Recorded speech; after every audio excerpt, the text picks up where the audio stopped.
بواد غير ذي زرع عند بيتك المحرم صدق الله مولانا العظيم.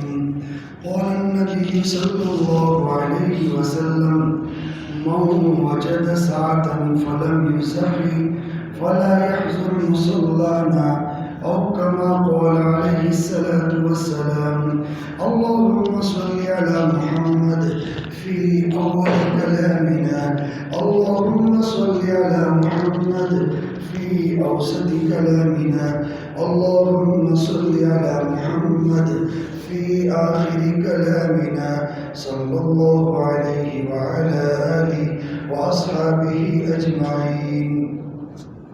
قابل احترام بزرگ اور دوستوں، ہماری بات یہ چل رہی تھی کہ اللہ پاک نے ابراہیم علیہ السلام کے بڑے بڑے امتحان لیے. 4 بڑے بڑے امتحان سے گزارا. اس میں پہلا امتحان تھا کہ آپ کو آگ میں ڈالا گیا.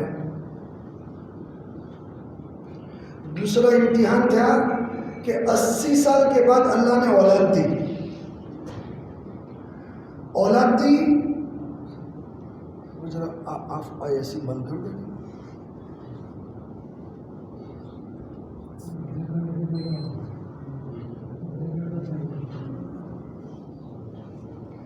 اللہ پاک نے بڑھاپے میں اولاد دی. تو سیدھی سی بات ہے، جب بڑھاپے میں اولاد ملے تو ماں باپ کو کتنی محبت ہوتی ہے. تو فرشتوں نے کہا کہ اللہ، ابراہیم علیہ السلام کو اولاد سے بہت محبت ہے. تو اللہ نے اور امتحان لیا اور جبرائیل علیہ السلام کو بھیجا کہ ابراہیم سے کہو چلو اپنی فیملی کو لے کر. اور لے کر کہاں گئے؟ آج جہاں کعبۃ اللہ ہے وہاں. یہ جگہ جب آئی تو جبرائیل نے فرمایا ابراہیم علیہ السلام، یہ اللہ کے نبی یہاں آپ کو ٹھہرنا ہے، پوری فیملی. اور ساتھ میں کون ہے؟ حضرت ہاجرہ رضی اللہ تعالیٰ عنہ. اسماعیل علیہ السلام چھوٹے سے معصوم بچے ہیں اور خود ابراہیم علیہ السلام ساتھ میں ہیں. ایک چھوٹی سی مختصر فیملی آج جہاں کعبۃ اللہ ہے اس کے پاس میں قیام فرمایا. جھونپڑی بنائی اور تھوڑی سی کھجوریں تھی، مشکی زیادہ پانی کا، اور اس میں رہنے لگے. ابراہیم علیہ السلام جیسے وہاں رہے کہ جبرائیل نے فرمایا اب یہاں سے چلے جاؤ. اپنی چھوٹی سی فیملی کو، اکیلی عورت، چھوٹا سا معصوم بچہ ہے، اور چھوڑ کر چلے جاؤ مصر، وہ ملک شام. وہاں ٹھہرایا اور ایک دم چلنے لگے. تو جب جانے لگے تو حضرت حاجرہ نے فرمایا یہ میرے شوہر آپ کہاں جا رہے ہیں؟ ہمیں ایسے جنگل میں چھوڑ کر، لیکن بولتے نہیں. 3 مرتبہ فرمایا آپ ہمیں چھوڑ کر کہاں جا رہے ہیں؟ کوئی جواب نہیں دیا. پھر خود فرمانے لگی کہ اللہ کا حکم ہے. کہاں اللہ کا حکم ہے کہ جاؤ، اللہ میں برباد نہیں کرے گا. مسلمان کا شیوا یہ ہے ہر حال میں اللہ کا حکم پورا کرے. شادیوں کا موقع ہو، منگنیوں کا موقع ہو، موت میت کا موقع ہو، ہر حال میں حکم پورا کرنا یہ ایمان کا تقاضا ہے. ابھی جنگل میں ہے، عورت اکیلی، معصوم بچہ، شوہر جا رہا ہے اور وہاں کوئی نہیں. سیدھی سی بات ہے، بڑھاپے میں اولاد ملی ہے، باپ کو کتنی محبت ہوگی. ابراہیم علیہ السلام چھوڑ کر جب گئے تو اس وقت جہاں صفا مروہ ہے اس کے پیچھے پہنچے تو فیملی نظر نہیں آ رہی. تو فوراً آپ دعا فرمانے لگے. کیا دعا فرمائی؟ ربنا انی اسکنت من ذریتی بواد غیر ذی زرع عند بیتک المحرم. ایک باپ اپنے بچوں سے دور ہو کر کیسا تڑپتا ہے وہ تو قرآن میں دیکھیں. ابراہیم علیہ السلام جیسے نبی اور فیملی کے بغیر کیسے تڑپتے ہیں. 3 دعائیں مانگی. اے مسلمانوں، ہر باپ کے لیے لازم ہے کہ اپنی اولاد کے لیے دعائیں کریں. ابراہیم علیہ السلام جیسا نبی دور جا کر 3 دعائیں مانگتا ہے اور 3 دعا قرآن سے ثابت ہے. سننا شاید کبھی سنا نہیں ہوگا آپ نے، وہ 3 دعائیں کیا مانگی ہے، اور تینوں دعائیں ہماری آنکھوں کے سامنے ہیں کہ پوری اللہ نے فرما دی۔ پہلے کیا مانگا؟ پہلے اللہ سے مانگا، اللہ اپنی فیملی کو جنگل میں چھوڑ کر جا رہا ہوں، تیرے حوالے، تو حفاظت کرنا، یہ پہلی چیز مانگی۔ دوسری چیز مانگی، اللہ فیملی کو جنگل میں چھوڑ کر جا رہا ہوں، تو اس جگہ کو آباد کر دینا، دوسری دعا مانگی۔ اور تیسری مانگی، اے اللہ میری فیملی کو اور وہاں جو لوگ بھی رہنے کے لیے آئے ان کو پھل فروٹ دینا، یعنی دنیا بھی مانگی، آخرت بھی مانگی۔ باپ اپنی اولاد کے لیے دونوں چیزیں مانگ رہا ہے، اور اللہ کے اس لیے علماء فرماتے، اللہ کے نبی صلی اللہ علیہ وسلم فرماتے، باپ کی دعا بیٹے کے لیے سیدھی اوپر جاتی ہے، اس میں کوئی حجاب اور پردہ نہیں ہوتا۔ اب ابراہیم علیہ السلام نے دعا کیا مانگی؟ اے اللہ اس جگہ کو آباد فرما۔ مسلمانوں، ایک ماں ہے، ایک بیٹا ہے اور کوئی نہیں، لیکن دعا کیا مانگی؟ اللہ اس جگہ کو آباد فرما۔ قربان جاؤ، آج مکہ چمک رہا ہے، جس کی ابتدا ماں اور بیٹے سے ہوئی، آج مکہ چمک رہا، کیسا آباد ہے۔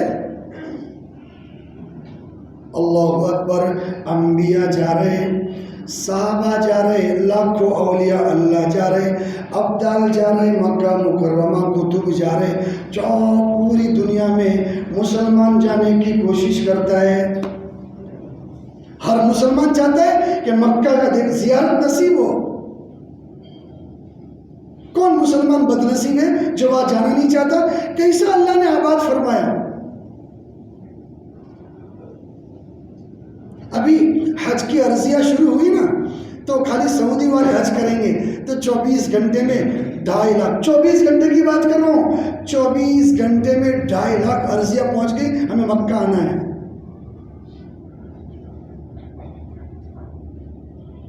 یہ ہے اللہ نے اس جگہ کو آباد کر دیا، اور کیسے آباد کیا ہے وہ تو مکہ مکرمہ کو جا کر دیکھے۔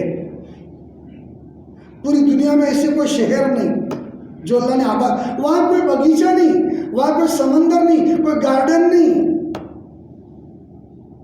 لیکن دنیا کیوں جا رہی؟ یہ دعاؤں کا اثر ہے۔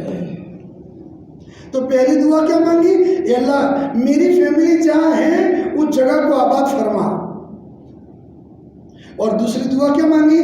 میری فیملی کو اور وہاں جو لوگ رہنے کے لیے آوے پھل فروٹ عطا فرما۔ اے مسلمانوں، ڈنکے کی چوٹ کہتا ہوں، جب یہ دعا مانگی تو جبرائیل، دیکھو کچھ لوگ سو رہے ہیں، پاگل لوگ ہیں، دین کی بات سننا انہیں اچھا ہی نہیں لگتا، کہ شیطان حملہ کرتا ہے۔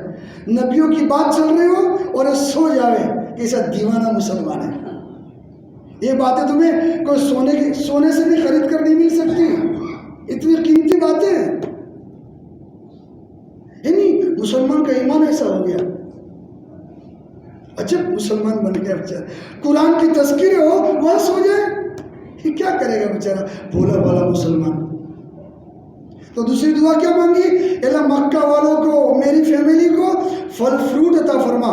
مسلمانوں، جو یہ دعا مانگی تو جبرائیل علیہ السلام ملک شام گئے، اور ملک شام سے ایک پورا شہر اٹھایا، پورا شہر ملک شام سے اٹھا کر کہاں لائے؟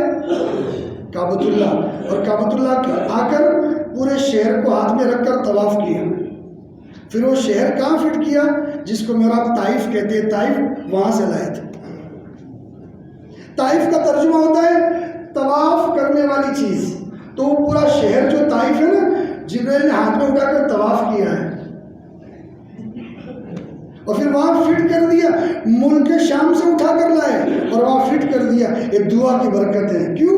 آج آپ مکہ کے اطراف میں گھومیں، مکہ میں کوئی کھیتی نہیں ہوتی، پھل فروٹ نہیں ہوتا، لیکن طائف جاؤ، طائف پہاڑ پر ہے، اونچائی پر ہے۔ آپ طائف جاؤ، مکہ میں گرمی ہے، جو طائف میں جاؤ تو آپ کو ٹھنڈک محسوس ہوگی۔ میں تو جا کر آیا ہوں، اوپر پہاڑ پر ہے، گاڑی اوپر چڑھتی ہے، اور وہاں ٹھنڈک ہے، اور وہاں جا کر انگور کھا لینا، کیلا کھا لینا، سنترا کھا لینا، وہاں جا کر فروٹ کھا لینا، اور دیکھ لینا کہ کھانا نصیب نہ ہو کہ اس میں کیا چیز رکھی ہے۔ اس شہر میں تو طواف کیا ہے، یہ دعا کی برکت، اور سارا فروٹ مکہ مدینہ میں وہیں سے آتا ہے، اللہ انتظام کر رہا ہے۔ میں اپنے گھر لایا دکھانے کے لیے، ڈاڑم انار کہتے ہیں 1 کلو کا ایک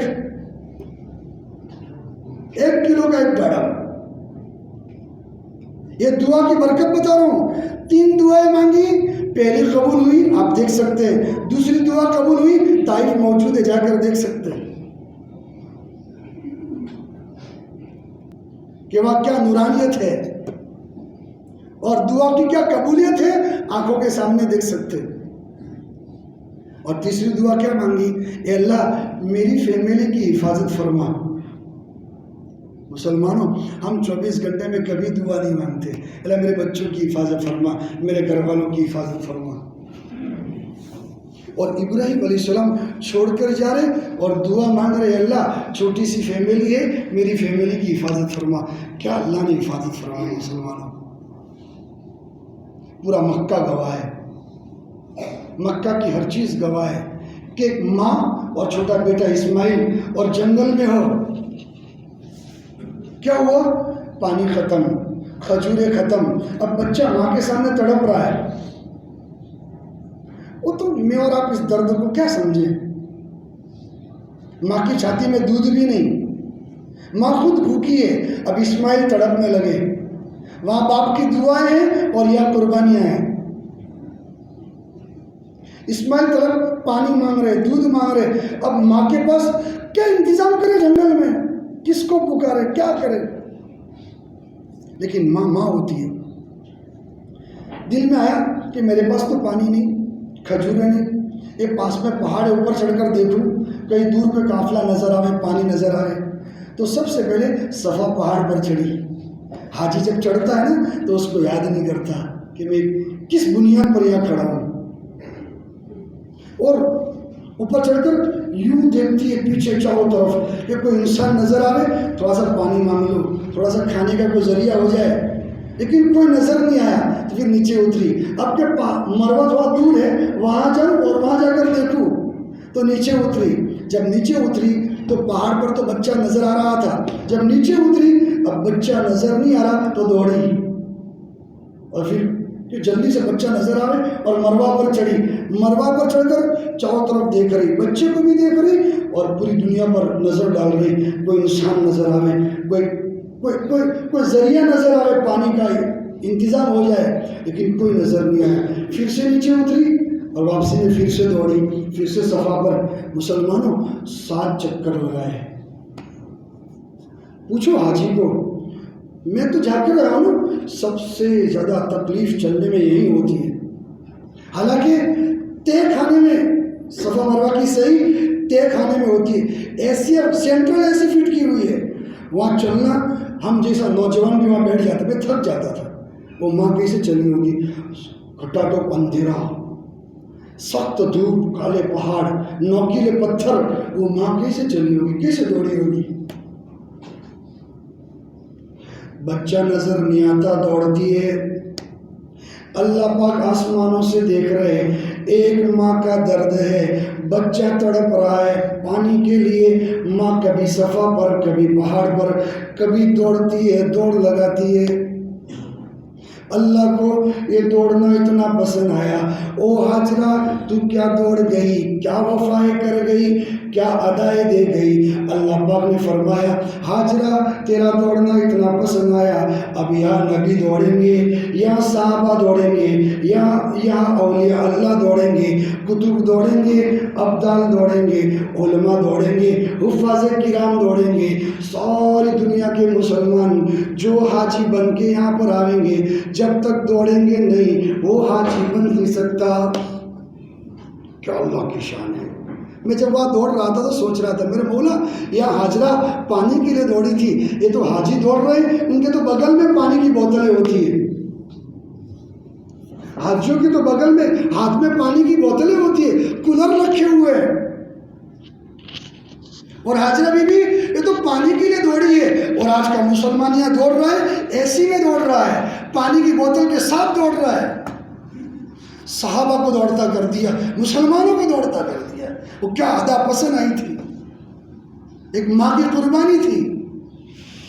مسلمانوں آج پوری دنیا کو اللہ دوڑا رہے ہیں، عورتیں نہیں دوڑتی، کیوں؟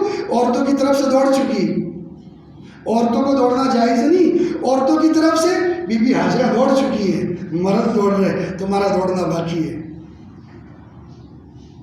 7 چکر پورے ہوئے، اللہ اکبر۔ ایک عورت، میں ایسے نہیں کہہ رہا ہوں، میں نے اچھی طرح اندازہ لگایا، میں ہر حاجی سے کہتا ہوں ہر جگہ تمہیں تکلیف کوئی نہیں، صفا مروہ میں تمہیں ضرور تکلیف ہوگی، پاؤں سوکھ جاتے ہیں۔ 7 چکر لگانے کے بعد ہم تو زمزم پیتے ہیں، اس مائی کو پانی نظر نہیں آیا، پہاڑ پر، اس پہاڑ پر 7 چکر، لیکن پانی کوئی جگہ نظر نہیں۔ مایوس ہو کر آسمان کی طرف دیکھ رہی، ادھر ادھر دیکھ رہی، پانی نظر نہیں آیا۔ ایک دم آسمان سے آواز آنے لگی، پہاڑ کے پیچھے سے آواز آنے لگی، او بی بی حاجرہ گھبرانا نہیں۔ فرماتی تم کون ہو، آواز کہاں سے آتی ہے؟ مجھے کوئی انسان نظر نہیں آتا، پہاڑ پر چڑھ چکی ہوں، دوڑ چکی ہوں، صفا پر چڑھی ہوں، مروہ پر چڑھی ہوں، مجھے کوئی نظر نہیں آتا، تم کون ہو، آواز کہاں سے آ رہی؟ دوسری مرتبہ آواز آئی، حاجرہ انتظام ہو گیا، ڈرنے کی کوئی ضرورت نہیں، ادھر ادھر دیکھتی ہے، میرے اللہ انسان نظر نہیں آتا، آواز کانوں میں آ رہی، تم کون ہو، مجھے ڈرانا چاہتے ہو، ذرا سامنے تو آ جاؤ۔ امید تھی شاید میرا شوہر آ گیا، ابراہیم علیہ السلام آ گئے، امید تو ہوتی نا، جنگل میں عورت اکیلی ہو۔ تیسری مرتبہ آواز آئی، حاجرہ گھبرانا نہیں۔ حاجرہ بی بی کہتی ہو، اللہ کے بندے سامنے آ جاؤ، کیوں ڈراتے ہو، تم کون ہو، کیا انتظام لے کر آئے ہو؟ کیا دیکھتی ہے، جبرائیل سامنے آ کر کھڑا ہو گیا، پر مارا، پانی کا فوارہ چالو ہو گیا۔ یوں قربانیوں کے بعد اللہ کی مدد آتی ہے۔ جہاں ننا منا بچہ تڑپ رہا تھا نا، وہاں جبرائیل نے پر مارا اور ایک دم پانی کا فوارہ پھوٹا، چشمہ جاری ہو گیا، تو بی بی دوڑی ایک دم اور مشکیزہ بھرنے لگی، اور پانی ایک دم تیز۔ اللہ کے نبی صلی اللہ علیہ وسلم فرماتے ہیں، ماجرہ فرمانے لگی، ماء زمزم، ماء زمزم، پانی رک جا، ٹھہر جا۔ ایک دم تیز ہو گیا پانی، بغیر موٹر کے، بغیر مشین کے، تیزی سے نکلنے لگا۔ کہنے لگی، او مٹی کا من بنانے لگی، چاروں طرف مٹی سے کرتے نا پانی باہر نہ جائے۔ ماء زمزم، پانی زور سے چلنا نہیں، ٹھہر جا۔ ترجمہ ہوتا ہے زمزم ٹھہر جا، ٹھہر جا، پانی ٹھہر جا۔ اللہ کے نبی فرماتے ہیں وہ قربانی تھی، اللہ کو ادا اتنی پسند آئی تھی، اگر یہ ماں بی بی حاجرہ رضی اللہ تعالیٰ یوں نہ کہتی زمزم، تو پوری دنیا میں ندی ہوتی، زمزم کا پانی بہتا۔ بخاری شریف کی روایت ہے، ندی کے ذریعے پوری دنیا میں زمزم جاتا، لیکن ماں بول گئی، بھول ہو گئی، زمزم ٹھہر گیا۔ مسلمانوں 3000 سال ہو گئے اس قصے کو، ابھی بھی پانی نکل رہا ہے کسی قربانی کے نتیجے میں۔ ہماری کیا قربانی ہے دین کے لیے؟ نماز پڑھنے کے لیے دکان بننی ہوتی، نماز پڑھنے کے لیے بستر نہیں چھوٹتا، تعلیم میں بیٹھنے کے لیے چوراہے نہیں چھوٹتے، گس میں بیٹھنے کے لیے تھوڑا سا ٹائم نہیں ہے۔ اور زمزم کیسا نکالا؟ اللہ، صرف مسلمانوں کی بات نہیں، صرف علماء کی بات نہیں، دنیا کے ہر ڈاکٹر جس نے ریسرچ کیا ہے، دنیا کا ہر سائنٹسٹ جس نے ریسرچ کیا ہے، چاہے کرسچن ہو، ہندو ہو، یہودی ہو یا مسلمان ہو، جس نے بھی زمزم پر ریسرچ کیا ہے، اب کتاب پڑھے، زمزم کتاب کا نام ہے، اس میں لکھا ہوا ہے دنیا کے جس ڈاکٹر کے پاس پانی پہنچایا گیا، مکہ والوں نے انتظام کیا کہ پانی کی بوتلیں کرسچن، عیسائی، ہندو بڑے بڑے ڈاکٹر کے پاس پہنچایا کہ پانی میں کوئی بیماری تو نہیں، چیک کرنے کے لیے۔ ہمارا پانی 3000 سال سے نکل رہا ہے، تو چیک تو کرو۔ تو ہر ڈاکٹر نے کہا کہ ہم اس کو قسم کھا کر کہہ سکتے ہیں کہ اس وقت دنیا میں اس سے اچھا پانی کوئی نہیں۔ 27 وٹامن تو میں نے پڑھے، 27 وٹامن اس میں ہیں، 27 وٹامن۔ میرے نبی فرماتے ہیں جس نیت سے بھی وہ اللہ تمہیں شفا دے دے گا. اگر بھوک لگی ہے پیٹ بھرنے کی نیت سے پیو اللہ پیٹ بھر دے گا. بیماری ہے شفا کی نیت سے اللہ بیماری دور کر دے گا. کئی لوگ شفا یاب ہو رہے ہیں. تو مسلمانوں 3 دعائیں مانگی اور تینوں دعا ہماری آنکھوں کے سامنے پوری ہو رہی. پہلے کیا مانگا؟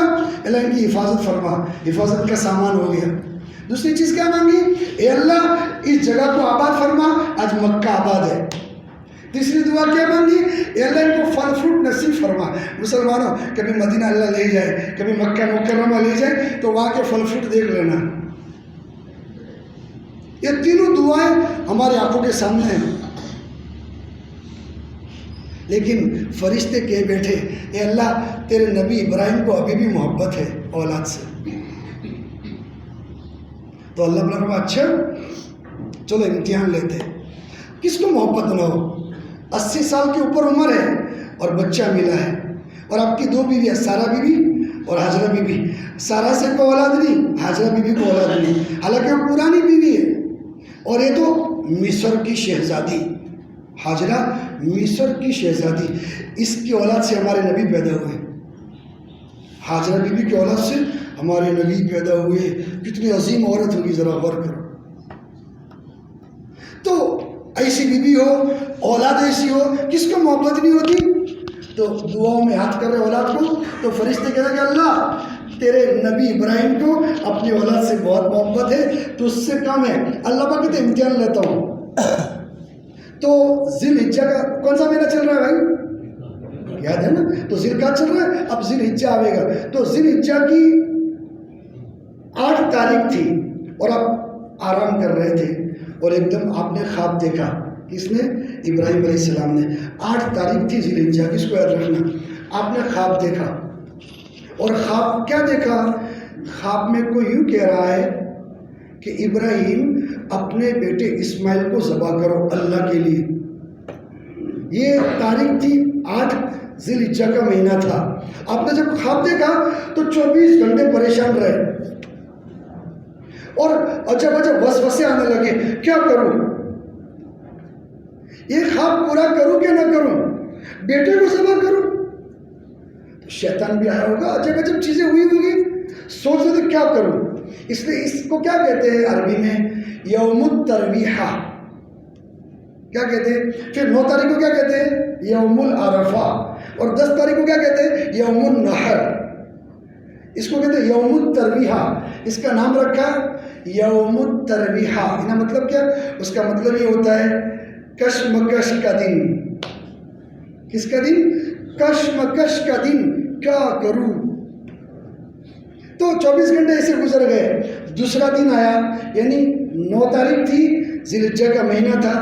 دوسرا دن اب سوئے، پھر سے وہی خواب آیا کہ ابراہیم ہمارے لیے اپنے بیٹے اسماعیل کو ذبح کرو. لیکن باپ ہوتا ہے، میرے بیٹے نے کچھ بگاڑا نہیں، میں کیوں ذبح کروں؟ لیکن یاد رکھنا نبی کا خواب بھی وحی ہوتا ہے. ہم خواب میں کچھ بھی دیکھیں نا، بہت سارے لوگ مجھے پوچھتے بولتے وہ سپنوں جو کچھ جو بتا دو سپنوں تو کدی ساچی ہوئی. آپ نے سپنوں کدی اپنے دل سے جو ہے راتنا بدو ہری جا رہا ہے. لیکن نبی کا خواب وحی ہوتا ہے، وحی. لیکن اس وقت بہت سارے مسلمانوں کے خواب سچے ہوتے ہیں. بہت سارے عورتیں خواب دیکھتی نا، عموماً ان کے خواب سچے ہوتے ہیں. عموماً عورتوں کے خواب. اس وقت مجھے 2-3 عورتوں نے فون کیا اور ان کے خواب کو میں نے دیکھا سامنے ایسے ہی پورا ہوا. لیکن خواب کس طرح صحیح ہوتا ہے؟ نمازی ہو، باوضو سویا ہو، سنت کے مطابق سویا ہو تو وہ خواب سچا ہوتا ہے. ورنہ پھر شیطان بناتا ہے. اور جو خواب آپ تہجد کے وقت دیکھو اور بار بار دیکھو تو وہ خواب سچا ہوتا ہے. اور کوئی بیماری بھی نہ ہو تو وہ خواب سچا ہوتا ہے. اس کی غیبت کی، جھوٹ بولنے کی عادت نہ ہو تو وہ خواب سچا ہوتا ہے. تو نبی تھے. نبی کا خواب سچا کیوں ہوتا ہے؟ اللہ کے نبی سے فرماتے ہیں ہم نبی جب سوتے ہیں تو ہماری آنکھیں سوتی ہے، ہمارا دل نہیں سوتا.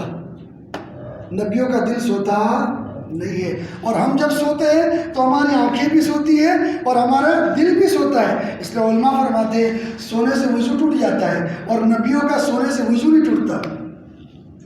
نبی جتنا بھی سوئے ان کا سونے سے کبھی بھی وضو نہیں ٹوٹتا. کیوں؟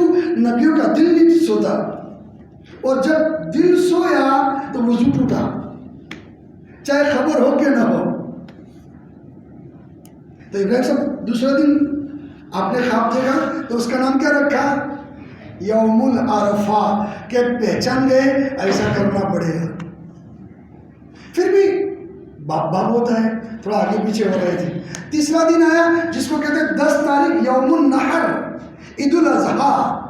10واں دن آیا، آپ سوئے تھے اور خواب دیکھا کہ ابراہیم تم ہمارے لیے اپنے بیٹے اسماعیل کو ذبح کرو، اب یہاں سے چلتے. 3 دن خواب دیکھا، آپ نے فیصلہ کر لیا میرا خواب اللہ کا حکم ہے، یہ اللہ کی وحی ہے، اب ایسا کرنا ہی پڑے گا. اب ذرا غور کرو شیطان کے ساتھ چلایا ہوگا. ایک باپ، اتنا بڑا عمل جو اس دھرتی پر کبھی نہیں ہوا، اتنا بڑا امتحان. شیطان تو مزے پڑ گئے کہ آج تو ان کو بھی گمراہ کروں گا، اسماعیل کو بھی گمراہ کروں گا اور حاجرہ بی بی کو بھی گمراہ کروں گا. اب ابراہیم اسلام اپنے گھر سے چلتے ہیں، خواب دیکھا ہے اور کس ارادے کے ساتھ کہ بچے کو اللہ کے لیے ذبح کرنا ہے. دھرتی پر ایسا امتحان، ایسی قربانی کسی نے نہیں دی. اس ارادے سے چلے. کوئی شریعت ہی نہیں کہتی اپنے بیٹے کو اپنے ہاتھ سے ذبح کرو، اور کسی نبی سے اتنا بڑا اللہ نے عمل نہیں کروایا. یہ سوچ کر جب چلے اور گھر آئے کہ مکہ ہے، اور ابھی مکہ شہر بسا نہیں، ابھی تو حاجرہ بی بی ہے اور اسماعیل چھوٹے سے بچے ہیں. ابراہیم علیہ السلام دھیرے دھیرے آ رہے، اپنا جھوپڑا دیکھا، بی بی حاجرہ کو دیکھا، بیٹے اسماعیل کو دیکھا، سواری پر ہے. گھر کے آگے سواری پر بیٹھے بیٹھے سلام کلام کرنے لگے اور کہنے لگے بیٹا اسماعیل باہر آؤ. حاجرہ بی بی شوہر کو دیکھتی ہے، جنگل میں دیکھتی ہے، مہمان نہیں، بھائی نہیں، سگا شوہر ہے، بڑی مدت کے بعد آیا ہے. پورے جنگل میں کوئی سہارا نہیں، سواری سے اترتے نہیں. کہتی ہے میرے شوہر اللہ کے نبی و ابراہیم ذرا نیچے آ جاؤ، کیا ضرورت پڑی، گھر میں آ جاؤ، بڑا سفر کر کے آئے ہو، چہرہ صاف کر لو، ہاتھ پاؤں دھو لو، ذرا ٹھنڈا پانی پی لو. کہتے ہیں نہیں اسماعیل کو جلدی تیار کرو. کیا امتحان ہے ذرا کر. 4 مہینے کے بعد تو جب شوہر جماعت میں سے آتا ہے تو بیوی کے بچوں جاؤ ابا آ رہے ہیں، ابا آ رہے ہیں. اور یہ کتنی مدت کے بعد آئے، مجھے قرآن شریف میں نہیں ملا، تفسیروں میں نہیں ملا، بہت مدت ہوئی ہوگی اور آئے ہیں. اور بی بی حیران ہے میرے شوہر کو کیا ہو گیا، اندر کیوں نہیں آتا، اتنی مدت کے بعد جنگل میں چھوڑا ہے اور نیچے کیوں نہیں آ رہا ہے ابراہیم. کہتے اللہ کا حکم ہے اسماعیل کو تیار کرو، غسل کراؤ، اس کو خوشبو لگاؤ، اللہ کی ملاقات کے لیے جانا ہے. اللہ اکبر. الیک سلیک بھی نہیں، ملاقات نہیں ہو رہی. اور بی بی حاجرہ کیا اللہ کی بندی تھی. ایک قصے ہمیں ایسے نہیں سنا ہے مزے لینے کے لیے، کچھ سمجھانا چاہتا ہے قرآن، کوئی سبق دینا چاہتا ہے. قرآن ایک سبق دینا چاہتا ہے. تیار کرا اور کہتا ہے حاجرہ اسماعیل کے ہاتھ میں رسی دے دو، چاقو دے دو، چھری دے دو. ماں کیا سمجھے ابراہیم کون سا عمل کرنے جا رہے ہیں. تو غسل کرا، سواری پر آگے بٹھایا، چھری ہاتھ میں ہے. کہاں جا رہے ہو؟ کہا گھمانے لے جا رہا ہوں، اللہ کی ملاقات کے لیے لے جا رہا ہوں. بیٹے کو آگے بٹھایا، اسماعیل کے ہاتھ میں چھری ہے، رسی لے کر جا رہے. حاجرہ بی بی کو پتہ نہیں کہ اللہ کا حکم کیا ہے. مسلمانوں میت کے ٹائم کیا حکم ہے، سگائی کرو تو کیا حکم ہے، شادی کرو تو کیا حکم ہے. کبھی مولوی صاحب سے پوچھا نہ، آپ نے تو آؤ چالیس نہیں ہوج کروانو کرو. ایک قصے میں اشارے ہیں کہ ایک بیوی اللہ کے حکم کو ترجیح دیتی ہے. تم میت کے وقت خاندان کی رواج پر عمل کرتے ہو، تم سگائیوں میں خاندان کو دیکھتے ہو، اللہ کا حکم دیکھو اور کہو خاندان کو لات مارو. یہ قصے کا سبق ہے. پوچھتے اندر نہیں آ رہے کرنا، اللہ کا حکم پورا کریں گے. خاندان ناراض ہو جائے کیا ہو جائے. بیوی کو کہہ دیا خبردار اللہ کا، آج تو بھائی معاف کرنا، منبر پر میں بیان کروں گا اور خاندان کے رواج اپنی زندگیوں میں.